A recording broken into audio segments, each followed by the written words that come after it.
कि हर घर तक साफ जल पहुंचाएंगे। नारा बदल के साफ दारू पहुंचाने लगे। उन्होंने कहा कोरोना वॉरियर्स सब लोगों को 1 करोड़ रुपए का मुआवजा देंगे, नहीं दिया।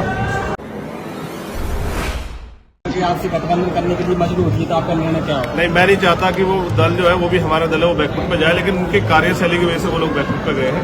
मैं आजाद समाज पार्टी के बारे में जवाब देने के लिए बैठा हूँ। आजाद समाज पार्टी आगे बढ़ेगी क्योंकि आजाद समाज पार्टी के कार्यकर्ता मेहनती और ईमानदार हैं और वो संघर्ष कर रहे हैं। क्योंकि काशीराम साहब का आज जन्मदिवस है, पूरे देशवासियों को उसके लिए बधाई, दुनिया में जो लोग उनके फॉलो रहते हैं उनको बधाई। लेकिन उनके रास्ते पे हमें चलना पड़ेगा। उन्होंने कहा कि सत्ता संघर्ष से मिलेगी और अगर हमें बीजेपी को रोकना है या उस दल को रोकना है सत्ता में स्थापित है तो उससे ज्यादा काम करना पड़ेगा। जो लोग 1 महीने 2 महीने राजनीति करते हैं उनके हिस्से में वही आए। हम तो पहली बार आए मैदान में लड़ने के लिए। जनता ने हमें जो वोट दिया उनका धन्यवाद। हम 24 घंटे 5 साल राजनीति करके लोगों के बीच में रहकर अपने आंदोलन को मजबूत किया। चंद्रशेखर, बीजेपी ने जो टाइम जो आगे बढ़वाया है उससे आपको फायदा होगा या नुकसान होगा? नहीं, हमें तैयारी करनी है। जहाँ जहाँ हमारी तैयारी हुई है वो तैयारी और आगे बढ़ेगी और बाकी जिन्होंने बढ़वाया कुछ सोच समझ के बढ़वाया होगा। हमें उससे कोई फर्क नहीं पड़ता। हमें काम करना, जब भी इलेक्शन आएगा हम लड़ेंगे ही। तो हमें भी समय मिला क्योंकि हम मैदान में उतरने वाले हैं। तो मैंने तो कहा ना, आप मुझे गलियों में दिल्ली की घूमते देख लें।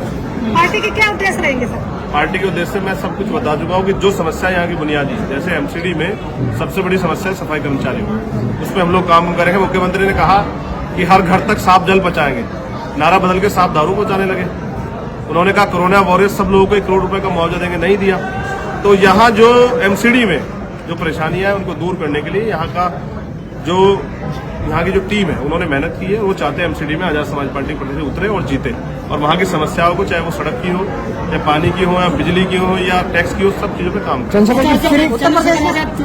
किसी भी पार्टी ने वाल्मीकि समाज को टिकट नहीं दिया और आपने अभी इतने दुनिया भर के नाम गिना दिए आपने प्रत्याशी हुए, ये क्यों किया आपने?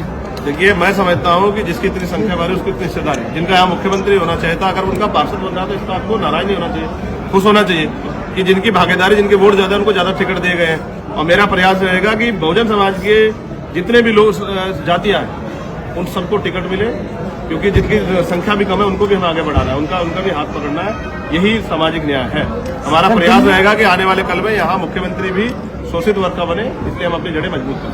उत्तर प्रदेश में क्या कमी रही जो बहुजन वहाँ इकट्ठा नहीं हो पाया, फिर दोबारा बीजेपी की पूर्ण बहुमत से सरकार बनी?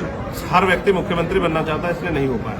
सबको मुख्यमंत्री बनना है, किसी को मिशन का काम नहीं करना है। 5 साल जो लोग घर में पड़े रहे वो सिर्फ चुनाव लड़ने के लिए आए, टिकट बांटे और चुनाव लड़े। हम 5 साल सड़क पे लड़े और अब भी लड़ेंगे। और जब कहीं अन्याय अत्याचार होगा आप देखना कोई दल के लोग खड़े होंगे। अभी हमारे में आजाद समाज पार्टी जो लोग मिशन के नाम पे लोगों को गुमराह कर रहे हैं उनके बारे में आप क्या कहना चाहोगे? नहीं, जनता खुद समझदार है, धीरे धीरे समझ रही है कि किसी को एजेंट कहने से एजेंट नहीं होता, काम करने से एजेंट होता है। जो जिसने किया जनता उसको देख रही है। साहब, केंद्र सरकार ने एमसीडी चुनाव इस वजह से टाले हैं। उनका कहना है कि तीनों एक किया जाएगा। इसमें आप क्या कहना चाहिए? क्या इसमें नीचे जो कर्मचारी सफाई है उनको सैलरी नहीं मिल रही है, उससे फायदा होगा क्या? इस राजनीति में उनको फायदा मिलने वाला है? देखिए, उन दलों की जिनकी बात आप कर रहे हैं वो सिर्फ हमारे पैर धोते हैं क्योंकि उनको हमारी वोट चाहिए। उनको कभी उनके एजेंडे में हमारी समस्या रही नहीं। तो हमें अपनी समस्याओं की जानकारी खुद है और हमने अपनी लड़ाई को अपने कंधों पर उठाने का फैसला लिया है जीते जी। तो इसलिए चुनाव जब भी होंगे हमारे प्रत्याशी मजबूत से लड़ेंगे और हमें उनको जीतने के लिए जो भी मदद हमारे पास रहेगी उसके लिए हम लोग सड़कों पर रहकर आंदोलन करेंगे, गली गली जाकर लोगों को अपील करेंगे। सफाई कर्मचारियों का कितना समर्थन आपकी पार्टी को मिल रहा है? ये समय बताएगा। अभी तो हम लोग काम करें। सर, दिल्ली में जो फ्री उन्होंने तो सबको बनाया, अब मैं उनसे अपील करूंगा खुद को ही बना लो। कब तक दूसरों के हाथ फैलाते रहोगे? कब तक दूसरों के हाथ फैला के उनसे उम्मीद करते रहोगे? कब तक ठगे जाते रहोगे? कभी तो अपनी लड़ाई को समझो, कभी तो अपनी लड़ाई को आगे बढ़ाओ, अपने पैरों पे खड़े होने का प्रयास करो। जिनके भरोसे उन्होंने ठगाया, ठगे ना जाए, इसलिए कह रहा हूँ तैयार हो जाए। सर, दिल्ली में लगातार जो फ्री स्कीम चल रही है, अरविंद केजरीवाल फ्री बस सेवा, फ्री राशन सब कुछ चला रहा है, तो आजाद समाज पार्टी क्या स्कीम लेकर आने वाली? हम अपने लोगों को पैरों पे खड़ा होना सिखाएंगे। हाँ।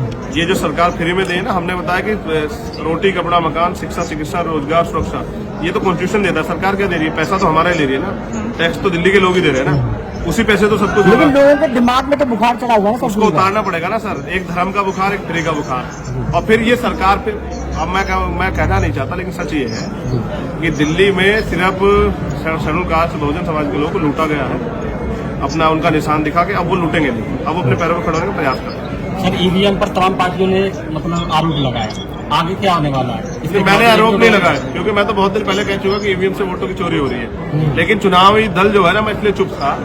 ये आंदोलन करेंगे चंद्रशेखर और आनंद लेंगे ये विपक्षी दल। जब चुनाव होता है तो ये चुनाव लड़ने आते हैं, 5 साल कहाँ रहते अगर ये हैं। अब ईवीएम पे रो रहे हैं तो ईवीएम पे बड़ा आंदोलन कौन तय कर रहा है? किसी राष्ट्रीय दल ने कहा है कि हम आंदोलन करेंगे? उनका काम है सिर्फ चुनाव लड़ना, हार जाए तो ईवीएम की बात करना। अगर ये विपक्षी दल और ईवीएम के खिलाफ आवाज न उठाएं जो मुख्य रूप से हैं, तो उनको क्या समझा जाए? ये जनता को बहुजन समाज को गुमराह कर रहे हैं। नहीं, ये जनता को बेवकूफ समझते हैं। जनता इनको बेवकूफ बना रही है, ये जनता को बेवकूफ बना रहे हैं। हिसाब बराबर चल रहा है। आंदोलन है, ठेकेदारी हटाओ मोर्चा, मैं उसका समर्थन करता हूँ। आप समर्थन उनकी मांगों का पूरा समर्थन एक चीज और है, है। वो हम अपने मैनिफेस्टो में भी डालेंगे। जो अधिकारी है वो बात नहीं करना चाह रहे, उनका ये कहना मैं कवर कर रहा हूँ, उनका कहना है कि हमारे पास जीती हुई यूनियन है, हम उससे बात करेंगे, इससे क्यों बात करें? हाँ, इसलिए हम एमसीडी में अपने जीते हुए लोग भेजेंगे जिनसे बात करनी पड़ेगी, जो कॉलर पकड़ के बात करना जानते हैं। इसलिए हम चाहते हैं कि एमसीडी के अधिकारी बात करें, इसलिए अधिकारियों को चलाने वाले लोग तैयार करने पड़ेंगे। वही तैयार करने का काम एमसीडी के जरिए हम अपनी जड़ें जो है मजबूत कर रहे हैं दिल्ली में। फिर विधानसभा चुनाव भी आएगा, लोकसभा चुनाव भी आएगा, हमें वो भी लड़ना है। इस बार उम्मीद है एमसीडी में रिजल्ट आएगा। पार्टी हाँ, करेगी। जीतेगी, मेहनत करेगी, जो मेहनत करेगा वो जीतेगा।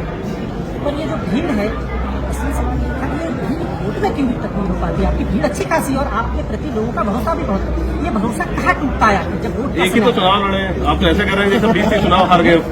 आपके बाल सफेद हो गए। ये आप इस बात का आइडिया लगाए कि ये लोग अपना समय छोड़ के जो आए हैं, ये हमसे मोहब्बत करते हैं और ये चाहते हैं कि चंद्रशेखर जमीनी तौर पे काम करके हमारे साथ खड़े होकर हमें भरोसा दिलाए कि वो हमसे निराश नहीं करेंगे, जैसे दूसरे लोगों को धोखा दिया।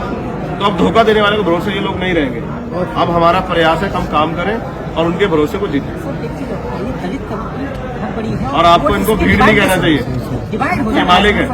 यही तो लोग बनाते हैं। बिल्कुल, मैं ये कह रहा हूँ कि ये लोग डिवाइड हो जाते हैं, वोट कई पार्टियां आ जाती हैं अलग अलग, इन्हें कुछ बताती हैं और ये डिवाइड हो जाते हैं। एक साथ क्यों नहीं आ पा रहे हैं? आप बताओ एमसीडी में पहले सरकार कब आई थी? शोषित वर्ग के लोग, इसकी शोषित वर्ग के लोगों की सरकार कब आई थी? बहुजन समाज पार्टी। एमसीडी में तो जो लोग जिन लोगों की वैसे नहीं है उनसे सवाल पूछने चाहिए। मैं तो अभी आया हूँ, मैं तो प्रयास कर रहा हूँ कि एकजुट आप करूँ। लोगों को जोड़ने की बात हाँ, है। नहीं, हम संगठन के तौर पे इनको जोड़ रहे हैं, इकट्ठा कर रहे हैं और संगठन के तौर पे जोड़ के, और हम मेहनत करने वाले लोग हैं तो हमें विश्वास है कि जैसा काम हम कर रहे हैं, अगर हमारे कार्यकर्ता उसका आधा काम भी करेंगे तो हमारी ताकत जो है ना बढ़ जाएगी। और मैं समझता हूँ कि अब लोग ठेकेदारों के भरोसे ना रहे और ना बहुजन समाज बिकेगा, ना बिकने देगा, और वो अपनी लड़ाई अपने कंधों पर लड़ेगा। धन्यवाद। लास्ट में एक सवाल, बहुत आज धन्यवाद। मान्यवर काशीराम जी का जन्म जयंती है, उसके बारे में आप क्या कहना चाहोगे? देखिए, मान्यवर काशीराम साहब ने एक नारा दिया कि नोटों वाला हारेगा, वोटों वाला जीतेगा। लेकिन अब क्या है, मैं खुद चुनाव लड़के आया हूँ, पैसे आधारित चुनाव है, गरीब का बेटा लड़ ही नहीं सकता है। गरीब का बेटा लड़ेगा तो मैंने मीडिया ने दिखाया, मैं 7 दिन तक सड़कों पे वहां अपील करता हूँ, घुमा। एक अखबार ने नहीं छापा, एक टीवी ने नहीं दिखाया। तो इसका मतलब वो हमें नकारते रहेंगे, लेकिन हमें इस लोकतंत्र के जरिए अपनी ताकत बनानी है। तो अब हमने नारा जो है, जैसे पीछे लिखा हुआ है, वोट हमारा राज तुम्हारा, नहीं चलेगा, नहीं चलेगा। उसके साथ जिसकी इतनी संख्या भारी उसकी इतनी हिस्सेदारी, इसी नारे को लेके हम जाएंगे। पहले बहुजन समाज में भाईचारा बनाएंगे, उनको बताएंगे कि धर्म के आंधी में अपने वोट को बांटना नहीं है, अपनी वोट से शक्ति बनानी है। इसलिए एकजुट होकर आजाद समाज पार्टी को वोट दें। जहाँ गरीबों पे अत्याचार और शोषण हो रहा है, आप वहाँ दिखते हो, सर क्या कहना है इसके बारे में? नहीं, मैं लगता हूँ मैं ही दिखता हूँ। नहीं, आप दिखते हो सर, सोशल एक मीडिया ही नाम होता है हर जगह, वो भी चंद्रशेखर आजाद। नहीं, मेरा काम है और हमारे अध्यक्ष जी बैठे हैं, हम सब लोग करते हैं। चंद्रशेखर तो सिर्फ अभी क्योंकि चंद्रशेखर जिम्मेदार दी गई, बाकी बीमार में आजाद समाज पार्टी के कार्यकर्ता उतना ही समर्पित जितना मैं, और वो काम करता है। उसी की वजह से मेरे जैसे गरीब को पहचान मिली। आज अगर एक गरीब का बेटा यहाँ दिल्ली में बैठा हुआ है इस ऑडिटोरियम में, तो बाबा साहब अम्बेडकर की देन, और अगर राजनीति कर रहा है तो मान्यवर साहब काशीराम। तो दोनों महापुरुषों का जो आंदोलन है उसको मंजिल तक पहुंचाना है। यहाँ एक कुर्सी है इसमें थोड़ी दूर पे ही, 7 रेसकोर्स रोड पे, उस पर हमारी नजर है। जितना जल्दी समाज तैयार हो, उतना जल्दी हम लोग उसकी तरफ को आगे बढ़े। और जिस दिन यहाँ उस कुर्सी पे हमारा व्यक्ति बैठेगा इस विचारधारा का, उस दिन ये देश खुशहाल होगा, उस दिन संविधान पूर्ण रूप से लागू होगा। धन्यवाद।